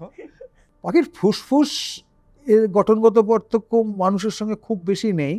পাখির যেটা আছে হচ্ছে ওড়ার যে ক্যাপাসিটি সাংঘাতিক। এই যে সাইবেরিয়ান রুবি থ্রোটের কথা বললাম, আপনি ভাবতে পারছেন চড়াইয়ের থেকে একটু বড় সাইজের পাখি সাইবেরিয়া থেকে আসে, একটা ঝোপ খুঁজে পায় কি করে? মানে প্রায় 7,000 কিলোমিটার মনে ট্রাভেল করে, 7,000 এভরি ইয়ার সেই পাখিটা আসতো, আর একই ঝোপে, এই 10/2 একটা ঝোপের মধ্যে।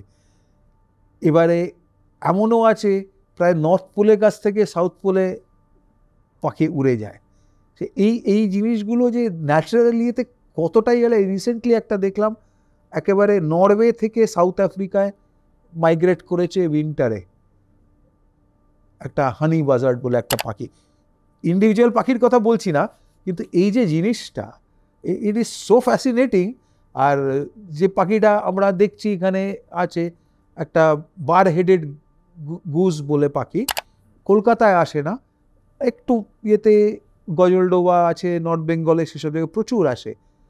তারা পৃথিবীতে সবচেয়ে উঁচু উঠতে পারে, মাউন্ট এভারেস্টের উপর দিয়ে উঠতে পারে। ভাবা যায় এই পাখিগুলো এখানে বসে এই একটা মাছের পিছনে গুচু চুচু করছে আর এই করে, আর যখন আসে তখন ঝাঁকে ঝাঁকে আসে সব রকম ইয়ে, আর ফ্যাসিনেটিং একদম। এবং ওরা কি পথ নেবে সেটা ডিপেন্ড করছে। এই আমি রিসেন্টলি আজকাল তো জিপিএস ট্যাগিং করেছে পাখিটাকে, দেখছিলাম সে আসছে নরওয়ে থেকে সোজা ইউরোপ দিয়ে এলো, এবারে কিন্তু মেডিটেরিয়ান ক্রস করলো না, সে টুক করে এদিক দিয়ে হয়ে লেবানন ইসরায়েলের উপর দিয়ে এসে এবার নাইল ভ্যালি ধরলো, মানে ইজিপ্ট, হ্যাঁ, করে তারপর নাইল ভ্যালি শেষ হলো যখন সোজা সাউথ আফ্রিকায় চলে গেল। জানলো কি করে? সোজা আসেনি কিন্তু, জলটাকে ঝাঁপ দেওয়ার জন্য এরম ঘুরে এসছে, কিন্তু এবারে ওখানে এসে সে নাইল ভ্যালি ধরেছে, নিশ্চয়ই খাবার তার সুবিধা সেখানে করে, তারপর সোজা। আচ্ছা, এই যে হ্যাবিটেটগুলো যে নষ্ট হয়ে গেছে, এই যে এক্ষুনি বলে রাজারহাট, এগুলো একটা সময় তো আমরা আর পাবোই না এদেরকে দেখতে, তো এটা নিয়ে কেউ কিছু ভাবছে না? ভাবছে, অনেকেই করছে কম আর কি, সবাই আমরা ভাবছি, ভেবেও তার রাজারহাটে একটা ফ্ল্যাট কিনছি। এটা তো মানে ইট ইজ, মানে আমি বলছি করে পরে বুঝতে গিয়ে ভালো একটা ফ্ল্যাট আছে কিনা। তো এই সমস্যাটা অন্যখানে, সমস্যাটা হচ্ছে যে এই প্রপার্টি অ্যান্ড ল্যান্ড, এটা যে কতটা ভ্যালু, ওই আবার বললাম একেবারে ব্যথা না লাগলে আমরা হাতটা সরাবো না। ব্যথা লাগছে, তোমারই যা মনে আছে নলবন, এখন গিয়ে দেখো খুঁজে পাবে না। It is protected area. এমনকি আমি ছোট অনেক আপনাদের থেকে, আমার যা মনে আছে আমি এখন গেলে পাবো না। ওটা East Kolkata wetland is a Ramsar site. ওটায় যা সুয়েজ ডিসপোজাল ন্যাচারালি হয় পৃথিবীতে আর কোথাও হয় না। It is a fascinating piece of science, it is not just nature working. নাহলে এই যে বর্ষার যে জলগুলো ইস্ট কলকাতার ওখান দিয়ে গিয়ে কীভাবে সুয়েজ ডিসপোজাল হয়, উল্টোটা টালির নালা গিয়ে দেখতে পাবে উল্টো দিকে কি হয়। টালির নালা যদি ইচ্ছা থাকে গিয়ে দেখো সেইটা কি করে naturally, and also it is transformed into whole environment of birds, insects and small mammals. সে এটা ফ্যাসিনেটিং। অ্যাকচুয়ালি ইস্টার্ন বাইপাসের ডান দিকটা কিন্তু জলাভূমি থাকার কথা ছিল। It was never suppose to be developed because of this, এটা ইস্ট কলকাতা ওয়েটল্যান্ডের জন্য। তারপরে যথারীতি বিভিন্ন ওয়েস্টেড ইন্টারেস্টস। এখনো কিছু ওয়েটল্যান্ড রয়েছে ওই দিকটায়, মানে মহিষবাদান থেকে যদি আমরা এদিকে যাই বা নলবন, ধাপা বা ওই যে জলপথটা ধরে যদি যাই, পুরোটাই ছিল। হ্যাঁ পুরোটাই ছিল। কোনো একটা হাই রাইজের উপরে তাকালে পুরো দেখা যায়। হ্যাঁ বিশাল বড় রাইট, এখনো wetland রয়েছে। দেখা মানে আমরা তো অনেকটা গিলে নিয়েছি, হুম। ওইটুকুকে যেন প্রোটেক্ট করা হয়, এইটুকুই আমাদের অনুরোধ থাকবে যারা আপনারা দায়িত্বে গঙ্গার তলায় রয়েছে। বাড়ি বানান, হ্যাঁ হ্যাঁ গঙ্গার তলায় মেট্রো হচ্ছে, মানে ওখানে ডুবে ডুবে জল খাবে। ওখানে ডুবে ডুবে জল খান। হ্যাঁ, বাঙালি তো মানে ধরেই নেয় একটু সর্দি কাশি একটু হলে বলে ডাক্তার আমার তো সিওপিডি হয়েছে। আজকে সকালেই এক পেশেন্টকে বলছিলাম, সিওপিডি হচ্ছে ক্রনিক অবস্ট্রাকটিভ পালমোনারি ডিজিজ। এটা হতে গেলে 3টে জিনিস থাকতে হবে, ওয়ান অফ দ্য 3। 10 থেকে 20 প্যাক ইয়ার স্মোকিং, কয়লার খনিতে কাজ বা কয়লার উনুনে 20 বছর ধরে রান্না করা, এর বাইরে কারো সিওপিডি হয় না। শুনে নিচ্ছেন এটা তারপরে শুনে নিন। বাকি যেটা অসুবিধা হয়েছে যে সিওপিডিতেও ইনহেলারে চিকিৎসা হয়, ওই হাঁপানি, ব্রঙ্কিএক্টাসিস, টিবির পরে কাশি, সবকে সিওপিডি নাম করে করা হচ্ছে। এটা খুব সিম্পলিস্টিক্যালি বললাম আমি, এতটা সহজ নয় ব্যাপারটা, কিন্তু basically it's a smokers disease. এবার স্মোকিংয়ে কতটা খেলে হবে তার কিছু আমরা এস্টিমেট করতে পারি। স্মোকারদের প্রথম সাইন হয়, ওই যে সাইন হওয়ার আগে কিন্তু লাং এফেক্ট করে। কতটা করে? আপনি কত স্মোক করছেন আর আপনার জিন্স কত খারাপ, ওই আবার সেই একই। এবারে ফার্স্ট সাইন হয় স্মোকার্স কাফ। স্মোকার্স কাফ মানেই লাং এফেক্ট হচ্ছে। ডেলি কেশে কফ বার করাটা, when it becomes part of your normalized routine, তার মানে শুরু হয়ে গেছে গন্ডগোল। এটাকে the disease is called chronic bronchitis. Daily কাশলেই কফ বেরিয়ে আসছে, তাদের লাং ক্যাপাসিটি মাপা হচ্ছে না, কমতে শুরু করেছে। এবারে কিছুদিন বাদে গিয়ে ইনক্রিজড এই সর্দি কাশি জ্বরের সময় বেশি সিমটম হয়, তাদের কফটা বেশি হয়, প্রকোপটা বেশি হয়, সিভিয়ারিটি বেশি হয়। তারপরে নেক্সট স্টেপ হচ্ছে এবার শ্বাসকষ্ট।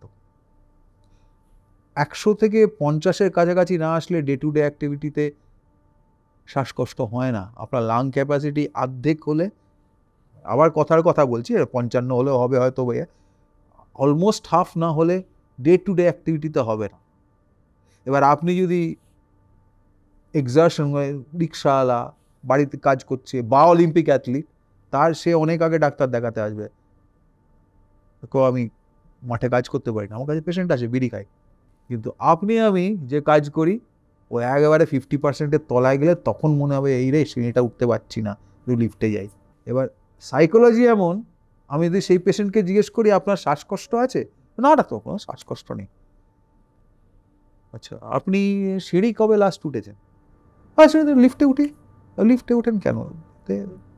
না, ওই উঠলে একটু অসুবিধা হয়নি, ওটা শ্বাসকষ্ট হয় না উঠলে? হ্যাঁ হয়, কিন্তু ওটা কি সিগারেট আর বিড়িটাকে বাঁচানোর জন্য? এটা সাইকোলজি, যে আমার সিমটম নেই, but you avoid the things which make you symptomatic. আপনি যেটা হলে শ্বাসকষ্ট হচ্ছে সেটা অ্যাভয়েড করে প্রশ্নের উত্তর হচ্ছে না, শ্বাসকষ্ট নেই।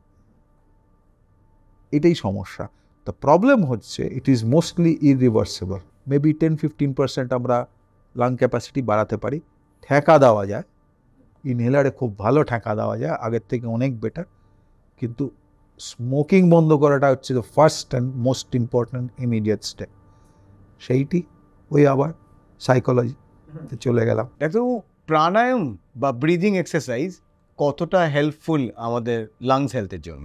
খুব হেল্পফুল।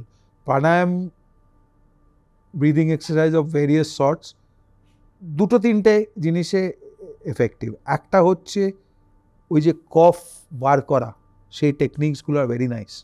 আমরা চেস্ট ফিজিও করি, প্রাণায়াম করেও করা যায় বিভিন্ন রকম করে। 2 নম্বর হচ্ছে প্রত্যেকদিন আমি কিন্তু একটি পেশেন্ট দেখি যার শ্বাসকষ্ট এন্টায়ারলি সাইকোলজিক্যাল, অ্যাংজাইটি থেকে হয়, হাইপার ভেন্টিলেশন, আজকাল বলে ডিসফাংশনাল ব্রিদিং। ধরুন আপনি অঙ্কের ইয়েতে বা মাধ্যমিক পরীক্ষা দেখলেন অঙ্কটা কিছু বুঝতেই পারছি না, দম আটকে আসে না, বা ভয় থেকে, সেটা অ্যাকচুয়ালি ফিজিক্যালি হয়। সেই জিনিসটা মাধ্যমিকের অঙ্ক না পড়লেও কারো কারো হয়, এবং it is not uncommon at all.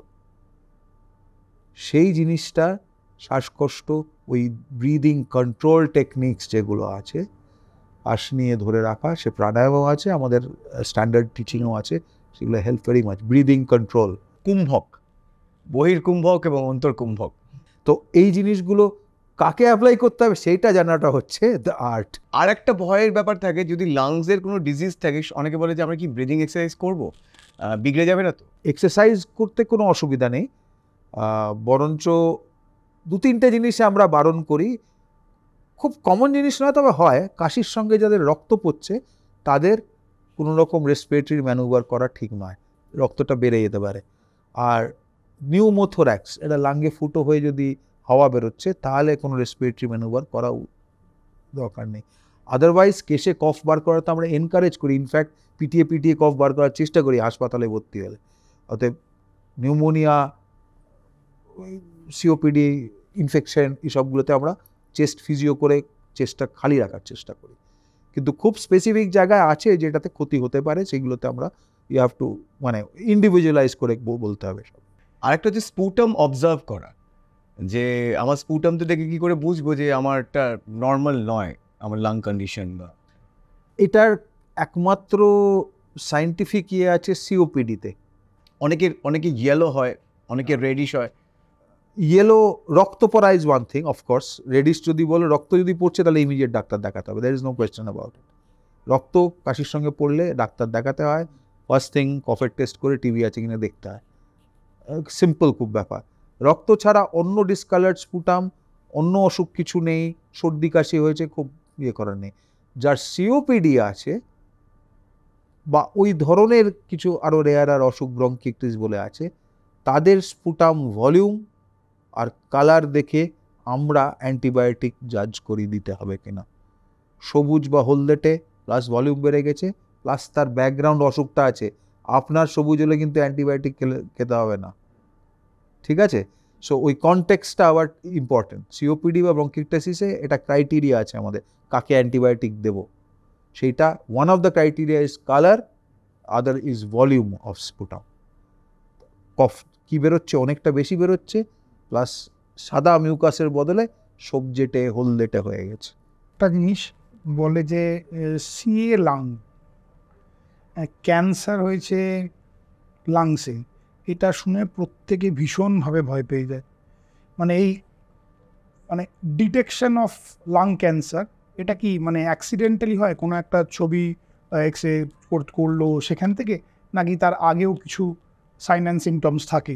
সমস্যাটা সব ক্যান্সারেই কিছু মাত্রায় এক, আবার লাংয়ের সমস্যাটা হচ্ছে, কথার কথা বলছি, একটা লাং আমি কেটে বাদ দিই যদি, আপনার কিন্তু শ্বাসকষ্ট হবে না, আমাদের এতটা এক্সট্রা আছে ডে টু ডে জীবনে। তো একটা টিউমার কত বদলে আমার শ্বাসকষ্ট হবে, লাংটা ভরে গেলে। বা কোথাও বললাম যে ভেতরে ব্যথা হয় না, পেন ফাইবার নেই ফুসফুসের মধ্যে, ব্যথা হবে শুধু চেস্ট ওয়ালে ধরলে বা ভেতর দিকে চলে এলে, হার্টের দিকে গেলে বা গলার এখানটায় আসলে। এত বড় টিউমার কোনো সিমটম নেই, এত বড় টিউমার কোনো সিমটম নেই, এগুলো লাং ক্যান্সারের সমস্যা। কারণ লাংটা এত মানে ওভার অ্যাবান্ডান্ট ফাংশন আছে, it is meant to be redundant, যে অনেকটা রিডান্ডেন্ট আমাদের লাং আছে, যাতে কিছুটা ক্ষতি হলে কিছু অসুবিধা হবে না। সো এই থেকে বড় হলে অসুবিধা হয় না।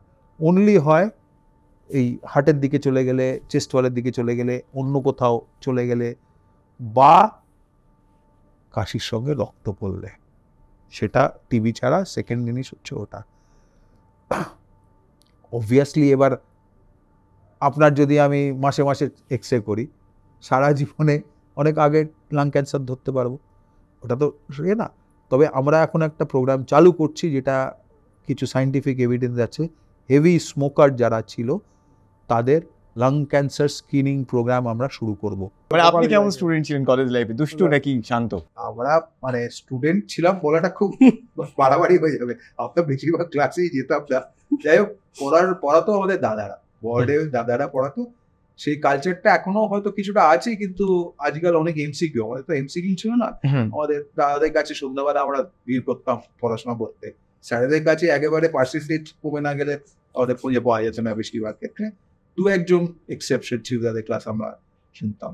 তবে আমার সবচেয়ে ভালো মনে আছে ইন্টার্নশিপে যখন প্রথম ডাক্তারি করছি, তার আগে তো পড়াশোনা করেছি, তাতে আমি খুব চেষ্টা করেছিলাম একবার একটি পেশেন্টকে খুব শেয়ারিং কেয়ারিং পেশেন্টকে ডিল করব, তাকে সব রকম বোঝাবো।